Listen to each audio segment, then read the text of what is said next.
গুলশানে চাঁদাবাজির ঘটনার যে ভিডিও আমাদের সামনে ছড়িয়ে পড়ল, সেটার জের ধরে সেটায় জড়িতদের গ্রেফতার করা হয়েছে এবং সেই গ্রেফতারকৃতদের একজনের একটা ভিডিও আমাদের সামনে গতকাল সন্ধ্যার পর থেকে আসলো এবং বলা বাহুল্য তুমুল আলোচিত হলো। প্রচুর কথাবার্তা হচ্ছে সামাজিক মাধ্যমে এটা নিয়ে। কিছু কথা বলা দরকার এবং এখানে অত্যন্ত বিস্ফোরক একটি দাবি আছে। সেটা হচ্ছে তার চাঁদাবাজি বা আরও চাঁদাবাজির নেতৃত্ব একজন উপদেষ্টা দেন, জনাব আসিফ মাহমুদ। খুব স্পষ্টভাবেই তার নাম ধরে তাকে অভিযুক্ত করা হয়েছে। মানে জনাব আসিফ মাহমুদের নাম নানান রকম ইস্যুতে আমাদের সামনে এসে হাজির হচ্ছে এবং এই হাজির হওয়াটা নিয়ে সরকারের কোনো ভ্রুক্ষেপ আমরা দেখি না এবং আমরা বলে রাখতেই পারি এবারও সরকারের বা প্রধান উপদেষ্টার সিদ্ধান্ত তো মূলত তার কোনো ভ্রুক্ষেপ আমরা আসলে দেখব না।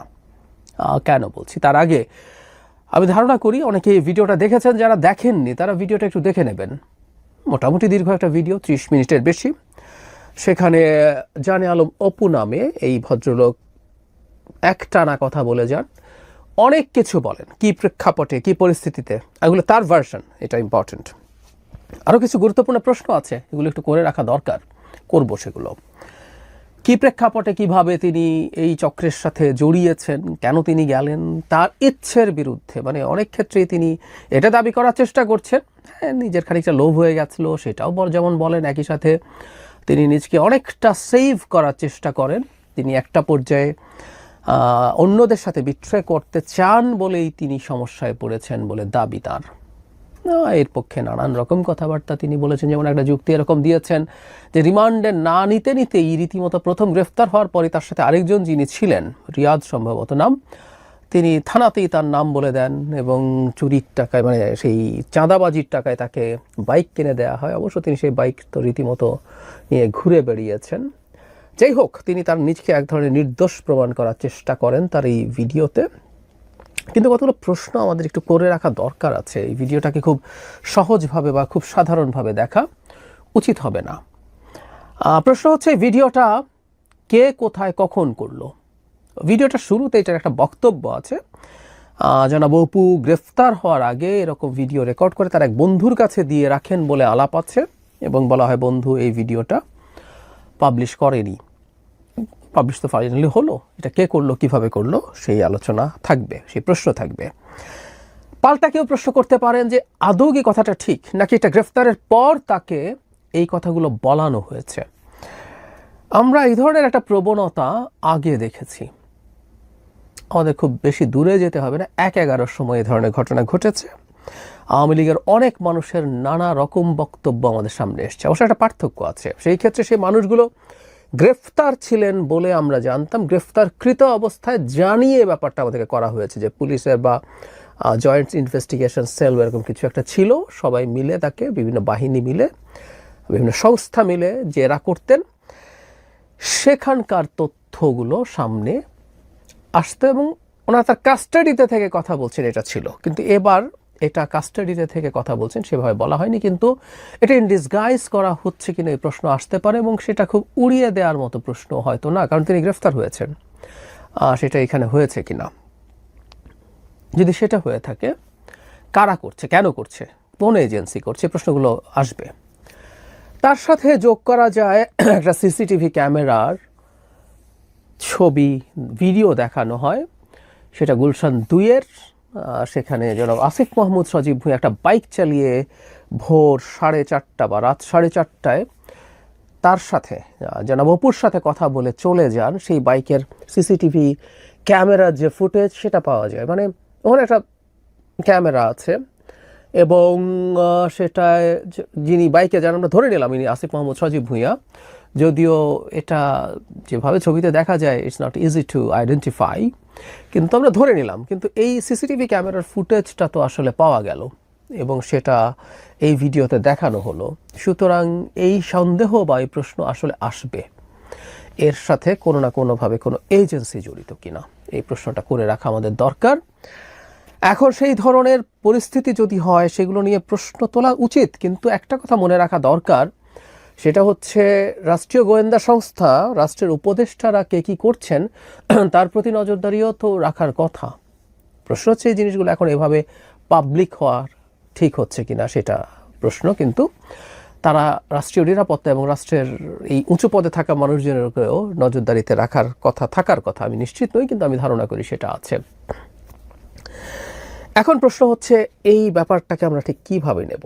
জনাব অপু যখন এই মন্তব্য করছেন, যিনি একটা অপরাধের সাথে জড়িত এবং তিনি ধাপে ধাপে বলছেন কিভাবে এটা তিনি ভাবেননি, কত টাকা ভাবছেন সামান্য চাপ বিস্কুটের চাপারির টাকা দেবে, তারপর সেটা 10 লাখ টাকা গেল, তারপর সেটা 1 কোটি চাওয়া হলো, 50 লাখ হলো, এবং তার সাথে রিয়াদ সম্পর্কে বলা হয় যে তিনি খুবই ক্লোজ এবং রিয়াদের অনেক ছবি বিভিন্ন জনের সাথে দেখিয়ে, মানে যেন ওপরে এই যুক্তিটা ভুল না, সেটা হচ্ছে পাশে দাঁড়িয়ে ছবি তোলা এক কথা, কিন্তু খুবই ক্লোজ ভঙ্গিতে অনেকের সাথে ছবি থাকা ইন্ডিকেট করে। তিনি বলছেন শুধুমাত্র জনাব আসিফ মাহমুদ না, আর আরও অনেকের সাথে, ইনফ্যাক্ট যাদের সাথে ছবি দেখান থেকে প্রত্যেককে আমরা চিনি, খুবই গুরুত্বপূর্ণ মানুষজন, খুবই পরিচিত মানুষজন, এদের সবার সাথেই তার ভালো সম্পর্ক আছে। এবং তিনি আরেকজন নেতাকে খুব স্পষ্টভাবে নাম উচ্চারণ করেন, যারা হান্নান মাসুদ, চাঁদাবাজি বা এই ধরনের ঘটনায় গ্রেফতারকৃতদের ছাড়াতে থানায় যান, তিনি এটাকেও এই ধরনের সিন্ডিকেটের মতো দেখান, তার অংশ বলে দাবি করেন। এই বিতর্কটা আছে এবং এই বিতর্কটার বাইরে এসে এখন যেটা ধারণা, মানে আমাদের আলাপ করতে হবে জনাব আসিফ মাহমুদের ব্যাপারে সরকারের আসলে কি করা দরকার। আমরা ধরে নিলাম কোনো একটা এজেন্সি এই কাজগুলো করেছে এবং এই কাজটা করার নৈতিকতা প্রশ্নবিদ্ধ, কেউ এটাকে অনৈতিকও বলতে পারেন, আমরা সরিয়ে রাখলাম, কিন্তু এই অভিযোগগুলো তার বিরুদ্ধে উঠছে, এই ব্যাপারটা নিয়ে আসলে সরকার কি করছে এটা জানা খুব জরুরি, খুব জরুরি।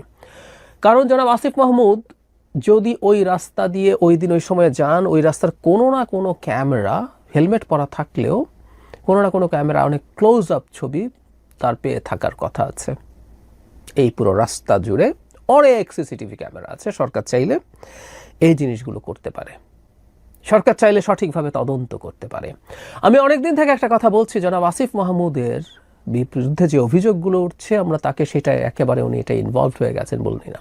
ওনার এপিএস কত টাকা বানিয়েছেন সেটা স্বীকৃতি আছে সরকারের দিক থেকে, তার এপিএসকে চাকরিচ্যুত করা হয়েছে, দুদক তদন্ত করছে, তার বিদেশে যাওয়ার নিষেধাজ্ঞা হয়েছে। তো একই সাথে জনাব আসিফ মাহমুদের বিরুদ্ধে তদন্ত হওয়া জরুরি ছিল, কারণ এপিএসের ক্ষমতার উৎস আসলে উপদেষ্টা, হয়নি। এরপর তার বাবা দেশের একটা গুরুত্বপূর্ণ নিউজে রিপোর্ট করে দেখিয়েছে তার বাবা তার এলাকায় কি ত্রাসের রাজত্ব কায়েম করেছেন। তিনি কি করছেন, কিভাবে করছেন, এটাও বিতর্কিত করার চেষ্টা করা হলো যে এটা যেহেতু জনাব ইশরাকের মালিকানার চ্যানেল, ইশরাক হোসেন, যার সাথে ঢাকা দক্ষিণের মেয়র হওয়া নিয়ে এলজিআরডি উপদেষ্টা হিসেবে জনাব আসিফ মাহমুদের ক্ল্যাশ হয়েছে, তাই তারা শত্রুতামূলকভাবে এটা করেছে। অথচ ওখানে অন ক্যামেরা পরিচয় দিয়ে মানুষজন কথা বলেছেন, এটাকে এত তুচ্ছ-তাচ্ছিল্য করা খুবই হাস্যকর, খুবই উদ্ভট। এটা আমরা হয়তো হতে পারে জনাব ইশরাকের সাথে সংঘাতের কারণে তিনি এই সাহসটা করেছেন। অনেকে সাহস করছে না, আমি অনেকবার অনেকের সাথে কথা বলে দেখেছি, অনেক মিডিয়ায়, প্রায় সব মিডিয়াতে টকশোর জন্য যাওয়া হয়। ভীতি আছে সরকারের দিক থেকে, না কে কখন এসে কোথায় কোন মব তৈরি করে। এখন তো মব পরিকল্পনা করে মব তৈরি করা যায়। এই যে অপুর ভিডিওতে আছে যে তারা পরিকল্পনা করে, মব অবশ্য পরিকল্পনা করে হওয়ার কথা ছিল না, কিন্তু আমরা এক নতুন ফেনোমেনন বাংলাদেশে দেখছি যেখানে মব তৈরি করা যায়। সো তাদের ভীতি আছে, তাই তারা অনেকে করে না। জনাব ইশরাক যেহেতু তার সাথে একটা ক্ল্যাশ আছে, তিনি সেটা করলেন। কিন্তু এই রকম একটা খুবই কনক্রিট ধরনের রিপোর্টের ব্যাপারেও সরকারের কোনো কগনিজেন্স আমরা দেখিনি, নিয়ে সেগুলো নিয়ে তদন্ত এবং সেগুলো নিয়ে ব্যবস্থা নেয়। এবং ব্যবস্থা নেওয়ার আগে যেটা জরুরি সেটা হচ্ছে এরকম একটা মানুষকে পদ থেকে সরিয়ে দেয়া, করেননি। এবারও কিছু হবে টবে না, এটা আমরা বলতে পারি, একদম স্পষ্টভাবে বলতে পারি। ডক্টর ইউনূস কেন যেন সিদ্ধান্ত নিয়েছেন, অবশ্য এমপ্লয়ার, এবং জনাব আসিফ মাহমুদ নিজে তার ইন্টারভিউতে বলেছেন, যে ইন্টারভিউতে তিনি সেনাপ্রধানকে নিয়ে অনেক কথা বলেছেন, যিনি ডক্টর ইউনূসকে নিতেই চাননি, ঘন্টার পর ঘন্টা আলাপ করেছেন, শেষে বুকে পাথর চাপা উপদেষ্টার চেয়ারে বসে এসব ফাজলামো বাংলাদেশেই সম্ভব। এই ফাজলামোগুলো হয়েছে এবং এখানে তিনি বহাল তবিয়ত উপদেষ্টা পদে আছেন। কথাগুলো সত্য হলেও তর্কের খাতিরে ধরে নিলাম। এগুলো কেন করা হয়, ওই সময় করা ঠিক আছে কিনা, এগুলো না বোঝার কোনো কারণ প্রফেসর ইউনূসের ছিল না, তা আমি মানি না। যাই হোক, এগুলো ছিল, তাকে সরিয়ে রাখা দরকার ছিল, সরিয়ে ফেলা দরকার ছিল, সরিয়ে ফেলে তদন্ত করা দরকার ছিল। কেউ কেউ বলেন তিনি নির্বাচন করবেন, তাই এখন তার বিরুদ্ধে শত্রুতা তৈরি হয়েছে। উনি একটা ইন্টারভিউতে জনাব খালেদ মহিউদ্দিনের সাথে নির্বাচনে যাওয়ার কথা বলেছেন। এবং সেই নির্বাচন তিনি নিশ্চিত এনসিপি হতে যাবেন নাকি স্বতন্ত্র যাবেন, কিন্তু নির্বাচনে যাবেন, গেলে তার আগে তিনি পদত্যাগ করে যাবেন। বহুবার বলেছি এই পদত্যাগ করে যাবেন এটাও বাজে কথা, বাজে জিনিস, এটা হওয়া উচিত ছিল না কোনোভাবেই। ওই তর্কে এখন আর ঢুকছি না। তো সেটার কারণেই কি এটা কেউ বলতে পারেন, কিন্তু প্রত্যেকটা জিনিসকে গা থেকে সরিয়ে ফেলার প্রবণতা ভালো না। সব শুধু চক্রান্ত, সব শুধু সুনাম নষ্ট করার চেষ্টা। আমরা প্রচুর খোঁজ খবর পাই, তথ্য পাই। আবারও বলছি, এগুলো মেইন স্ট্রিমে আসে না বলে কথা বলি না, এগুলো সব মিথ্যা না, এগুলো সব মিথ্যা না। কি ঘটে, কি ঘটছে, কারা নেতৃত্ব দিচ্ছে, কিভাবে নেতৃত্ব দিচ্ছে, এগুলো জানা যায়। অনেক আগে বৈষম্য বিরোধী ছাত্র আন্দোলন যখন এই এনসিপি তৈরিও হয়নি, তখন যখন নানান অনিয়মে জড়িত আছে, তদবির এটা সেটায়, এই বৈষম্য বিরোধী পরিচালিত হয় হেয়ার রোড থেকে, উমা ফাতেমা বলেছেন, একাধিকবার বলেছেন, আমরা জানিও, জানতামও। ফলে জনাব আসিফ মাহমুদকে এগুলোর দায়ভার নিতে হবে। আবারও বলছি, এটার সাথে তিনি জড়িত আছেন সেটা আমরা কনক্রিটলি বলবো না, কিন্তু একটা জেনুইন সুষ্ঠু তদন্ত হওয়া জরুরি এবং সেই তদন্তের স্বার্থেই তার এখানে ক্ষমতা থেকে সরে যাওয়া দরকার।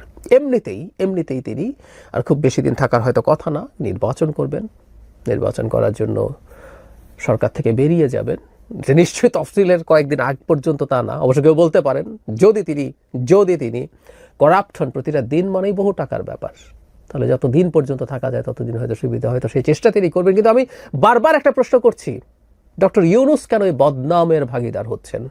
আসিফ মাহমুদ ফোন করেছেন, তারা চাকরিদাতা, এই জন্য। এই অন্ধত্বগুলো ভালো না, এই অন্ধত্বগুলো ভালো না, খুবই খারাপ। বিশেষ করে খুবই টার্ময়েলের টাইমে একটা জাতির কাণ্ডারে যিনি, জাতির হাল, ঝঞ্ঝা বিক্ষুব্ধ একটা জাহাজে যিনি হাল ধরেছেন, সেই মানুষটা এরকম হওয়া উচিত না। কিন্তু তাকে আমরা সোফার যা দেখলাম, আসিফ মাহমুদ সজীব ভুঁইয়া বহাল তবিয়তেই থাকবেন।